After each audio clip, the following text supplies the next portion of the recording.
Einstein کا نظریہ پڑھیں، وہ انرجی کا نظریہ دیتا ہے۔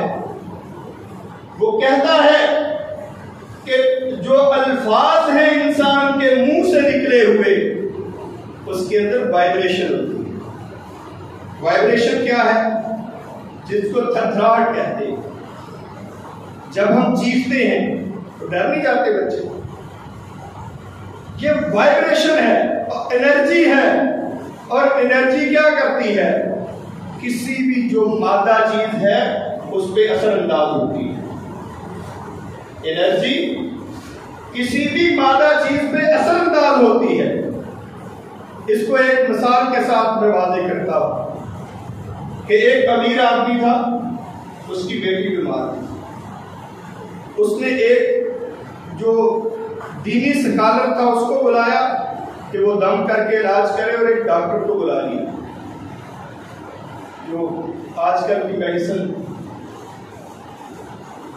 جب وہ دینی عالم نے یہ کہا کہ میں بچی کا علاج کرتا ہوں، قرآن مجید کی آیات پڑھتا ہوں، اللہ کا کلام پڑھتا ہوں، اس کو شفا حاصل ہو گئی، ڈاکٹر نے کیا کہا؟ ڈاکٹر کہتا ہے کہ یہ پرانی باتیں ہیں، یہ توہمات ہیں، یہ وہم ہے لوگوں کے کہ کوئی کتاب کی آیتیں پڑھے تو اس کو شفا مل جائے۔ جب تک میڈیسن نہیں دیں گے تو اس کو شفا ملنے والی نہیں۔ تو اس دینی اسکالر نے یہ کہا کہ ڈاکٹر تو بیوقوف ہے، احمق ہے، کیوں نہیں الفاظ کے ساتھ شفا ملتی؟ یہ جان بوجھ کے اس نے اسٹوپڈ، احمق اور بیوقوف انسان کہا۔ جب اس ڈاکٹر کو یہ الفاظ کہے تو ڈاکٹر کا کیا تھا؟ پارا ہے، وہ غصہ آ گیا، غصے سے لال پیلا ہو گیا، اور اس کے جو فشار خون تھا، بی پی تھا، وہ ہائی ہو گیا۔ تو جیسے آپ کو پتا ہے غصے میں کیا انسان عقل کھو دیتا ہے، اور اب انسان کا اپنا جسم جو ہے وہ کنٹرول میں نہیں رہتا۔ اس نے کہا تم نے مجھے بیوقوف کہا، تم ہوتے کون مجھے بیوقوف کہنے والے؟ تمہیں کیا پتا؟ آیات سے، الفاظ سے کوئی شفا ملنے والی نہیں۔